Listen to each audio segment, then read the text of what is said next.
Magandang hapon po mga kababayan. Tayo po'y andito na naman para sa isang reaksyon sa bagong pahayag ng VP Sara Duterte. Babasahin po natin mamaya yung kanyang bagong pahayag. Ang dating po ng kanyang pahayag ay, again, napakalinaw mga kababayan na it is one-sided. Bilang isang public servant, dapat po ang Vice President dapat maging neutral lang siya. Maging neutral lang sa nangyayari. Diyan po sa Davao City sa KOJC compound. Pero maliwanag pa po sa sikat ng araw na ito pong si Vice President ay pumapanig sa KOJC. Pumapanig po sa Kingdom of Jesus Christ. Yan po. Yan po ang nakita nating maliwanag dyan na hindi po siya fair. Ang ating pong Vice President ay bias sa ginagawang paghahanap kay Apollo Kibuloy dyan po sa KOJC compound. Bago po tayo magpatuloy, nais ko pong batiin ang ating mga taga-subaybay, ang ating mga followers. Maraming pong salamat sa inyong panunood at pagsuporta sa aking napakaliit na channel. Shoutout po sa inyo lahat. Kay special mention po, shoutout kay Wilfredo Sigora ng Bacolod, Negros Occidental. Maraming salamat kabayan sa walang sawang pagsuporta sa aking mga videos. Thank you. Kumusta po kayo dyan sa Bacolod? Yan. Kitang-kita po na ang ating Vice President ay talagang hindi po siya fair, hindi po siya patas sa labanang ito. Kumbaga, isa po siyang public servant, isang lingkod bayan. Dapat maging maging fair po siya, dapat nasa gitna lang po siya. Kitang-kita po ang galawan ng mga to. Senator Bato de la Rosa, Senator Bongo, Senator Robin Padilla, yung mga yan. Ang mga tao po na to ay hindi po ang paglilingkod sa bayan ng kanilang inaatupag, kundi ang pagsilbihan ng kanilang pansariling interes. Dahil ang pinoprotektahan po nila ay yung kanilang kaibigan, sabihin na natin kaibigan. Dahil napakalapit po nila kay Pastor Apollo Kibuloy, imbis sana na manawagan sa mga miyembro ng KOJC na okay, wag na tayong makialam, hayaan nating ang ating mga kapulisan ay halughugin ang lugar, wag tayong manlalaban. Imbis sana na positive ang kanyang sasabihin, imbis sana na pagsabihan ang mga tao ni Pastor Kibuloy na mag-comply na lang, makisama, para walang problema. Wala. Ang maliwanag po dito ay pinalalaki ni VP Sara ang ulo ng mga tao ni Pastor Kibuloy. Yan po ang napakaliwanag dyan.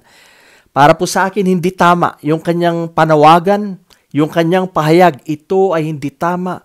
Bilang isang public servant, dapat gumitna ka lang, huwag kang mag-bias, VP Sara Duterte. Yan. Napakaliwanag po yung kanyang sinabi na, anyway, babasahin ko na lang po. Mabagal po ako magbasa dahil medyo madilim dahil, alam niyo na, dahil sa salamin. So yan, Office of the Vice President, pahayag. Sandali po Yan. Pahayag. Okay, I'll read it slowly. Mga kababayan, hindi ko tinututulan ang implementasyon ng anumang warrant of arrest na naayon sa batas. Ngunit kailanman ay hindi katanggap-tanggap ang paggamit ng dahas laban sa mga inosenteng mamamayan at mga deboto ng Kingdom of Jesus Christ. Yan. Unang paragraph pa lang po, fake news kaagad. Fake news and disinformation kaagad. Dahil ako po mismo, nanonood po ako sa coverage ng SMNI. Ganyan po sila, dyan po sila magaling. Ito po ay para lituhin, para i-confuse at magbigay ng maling impormasyon sa buong mundo. Yan po ang sinasabi nila, pinalalabas nila na sila ay hinaharas. Itong mga membro ng KOJC, pinalalabas nilang sila ay hinaharas ng kapulisan. Pero ang totoo po niyan, wala, maximum tolerance. Wala, ibang-iba po yung time ni President Digong, yun po ang panghaharas sa taong bayan, sa mga maliliit na mamamayan. Pero itong sabi niya na hinaharas daw, unang paragraph pa lang ng kanyang pahayag ay mali na. Fake news na. Fake news and disinformation. Yan po, dyan po magaling ang mga galawang mga DDS. Okay. Sabi niya, I vehemently condemn the gross abuse of police power in the takeover of the KOJC compound earlier today, which led to the harassment of religious worshippers, abuse of minors. Naku, meron bang abuse of minors? Wala. And the unnecessary loss of life. Yan. Fake news na naman po yan. Wag dit po tayo naniniwala dyan. Pautot lang po nila yan para po lumabas na mga kapulisan ay nanghaharas, talagang pinalalabas nilang gumamit na ng kamay na bakal ang mga kapulisan, pero hindi pa po. Hindi po yan totoo. Merong namatay dahil ayon po sa ulat, ito pong membro ay hindi natutulog, hindi nakakakain, may problema sa puso, kaya yun. Natuluyan po siya dahil siguro sa tension, sa pagod, kaya yun. Hindi naman yung ginawa ng pulis para siya ay mawalan ng buhay. Yun po ay bumigay ang kanyang katawan dahil nga sa kanyang pagpupuyat, pagsiserbisyo kay Kibuloy, nagpupuyat, nagbabantay dyan, umaga, tanghali, gabi, kaya yun. Bumigay. Kaya yung pangalawang paragraph, fake news na naman ang ating BP. Hindi po yan totoo. Dahil ako po'y nanunood sa mga balibalita. Hindi lang po ako nakatutok sa isang channel. Tumututok po tayo sa iba't ibang channel para patas lang. Alright, sa pangatlong paragraph, these acts are not only a blatant violation of constitutionally protected rights, but a betrayal of the trust that we Filipinos place in the very institution sworn to protect and serve us. Nako, andyan ka na naman, BP Sara. Rights, rights, rights. Ito, ibabalik ko sa'yo. During the time of your father, ilang rights, human rights ang na-violate? Yan ang tanong ko sa inyo. Mas grabe. Mas grabe yung panahon pa ni former President Digong. Ang dami mga rights ang vinolate. Alam niyo po, yung isa pong preso, to cite an example, yung isang preso na nasa kulungan na nga, pinasok pa rin siya ng tao ng gobyerno para paslangin.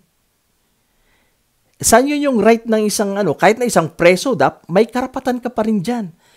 Pero wala, ito po ay pagpapakita na talagang ginamitan nila ng puwersa during her father's term, at nag-violate, nag-abuse po sila ng napakaraming human rights. Yan ang na-violate. Dahil nga po dyan sa EJ case na yan. So, sa Peking war on drugs na yan. Kaya, don't lecture us on rights. Okay? Maliwanag yan, BP Sara. Don't lecture us on rights dahil bumabalik yan, nagbubumerang yan sa iyong tatay. Sa panahon ng iyong tatay, paninilbihan ng iyong tatay, ang daming mga pinatay, mga inabuso, mga Pilipino. Nasaan ang kanilang human rights na yung pinagsasabi? At saka yung rights na sinasabi mo, ulitin ko, ang mga kapulisan ay gumagamit ng maximum tolerance and they respect the rights of these members. Ang problema nga lamang, itong mga members na to nakikialam, humaharang. Bakit? Hindi ba nila pwedeng they just let the policemen do their job at huwag silang humarang at hindi nakikialam dyan. Yan ang problema sa mga tao ni Kibuloy.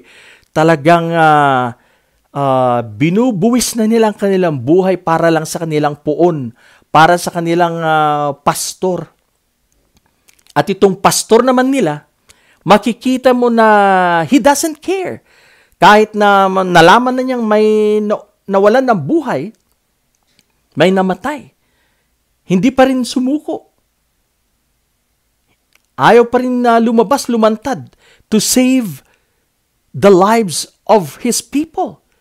Kung talaga meron siyang pagmamahal sa kanyang mga miyembro, dapat siya na mismo ang sumuko. At kung wala siyang kasalanan, ipaglaban niya ang kanyang sarili sa korte kung talagang malinis siya. Yan yun. Napakasimple lang. Alright, tuloy ang basa. Hindi ko rin maiwasang matanong sa sarili kung ang paggamit ba ng di pangkaraniwang puwersa at di makatarungang pang-aabuso sa ordinaryong Pilipino upang maipatupad ang naturang warrant of arrest ay dahil sa ang akusado ay isang kilalang Duterte supporter. So yan na naman po ang kanyang pinagsasabi dahil daw po kinakabit niya po yung pangalan ni Kibuloy sa mga Duterte sa kanilang pamilya dahil daw po malapit ang taong ito sa kanilang pamilya kaya talagang pinag-iinitan. Mga kababayan, ang issue po dito ay merong mga akusasyon, aligasyon laban sa pastor na to. Iba't ibang kaso po.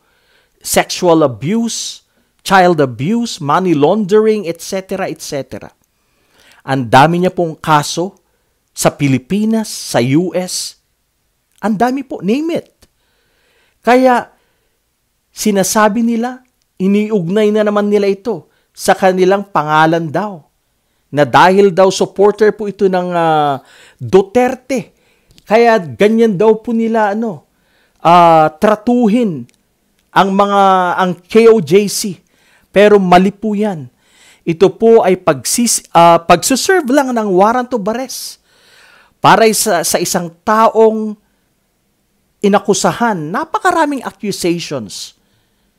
Bumabalik na naman tayo sa sinabi ni Kibuloy noon na pag sa korte, okay lang siyang humarap at ipagtanggol ang kanyang sarili. Pero sa ngayon, bakit ayaw mo lumantad? Bakit ayaw mo magpakita para ipaglaban mo sana ang iyong sarili sa korte? Wala. Kaya maliwanag dyan na alanganin tong pastor na to. Mukhang guilty. Uulitin ko na naman. Mukhang guilty po. Kaya takot dahil baka ayaw niya pong mabulok sa kulungan. Kaya ayaw niya pong magpakita. So, anong ibig sabihin yan? Pag ayaw mo magpakita, so may kinatatakutan ka dahil alam mo matatalo ka sa kaso. Yan. At ang nakakatawa po, ito na naman po yung nakakatawa, yung panghuling paragraph ng kanyang pahayag.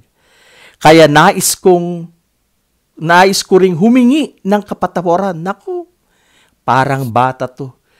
Siya po ay humihingi po ng sorry sa mga members ng KOJC. Katawa-tawa talaga itong BP natin na to. Umihingi daw siya ng kapatawaran sa lahat ng miyembro, sa mga deboto, at bumubuo ng Kingdom of Jesus Christ sa paghikayat at pakiusap ko sa inyong iboto si Bongbong Marcos Jr. Yan, namumuliti ka na naman po. Namumuliti ka na naman ang BP Sara. Dahil inas niya daw po yung mga miyembro ni Kibuloy na iboto si Bongbong Marcos noong 2022. Naway mapatawad niyo ako. Katawa-tawa talaga itong ating BP. So yan, maliwanag po na namumuliti ka at binanggit nga niya po yung election 2022 na nagpatulong siya, nag-ask siya ng tulong sa mga miyembro at ngayon nagsisisi siya. So yan. Well, it's your problem. It's your problem. At yung huli po, by the way, mahalaga po yung sinabi niya, you deserve better. Filipinos deserve better. Sara Duterte. Yan. Filipinos deserve better. Ito po ang pagtuunan natin yung pansin. Ang nais niyo pong palabasin dito na may mas maganda pa, na mas may mas magandang pamumuno pa ahead of us. Parang ganoon sinasabi niya. Pero ito lang ang masasabi ko. Kaya gusto niyo mapatumba si PBBM dahil ikaw ang nag-ambisyong pumalit kay PBBM, wag na lang. I don't think hindi ikaw yung better na yan. Siguro ang better na yan ay si Leni Robredo. Kung ikaw din lang ang papalit, BP Sara, huwag na lang. Yan ang napakalinaw niyong motibo, ang pabagsakin ng administrasyon para ikaw ang pumalit, para matakasan niyo ang inyong mga kaso.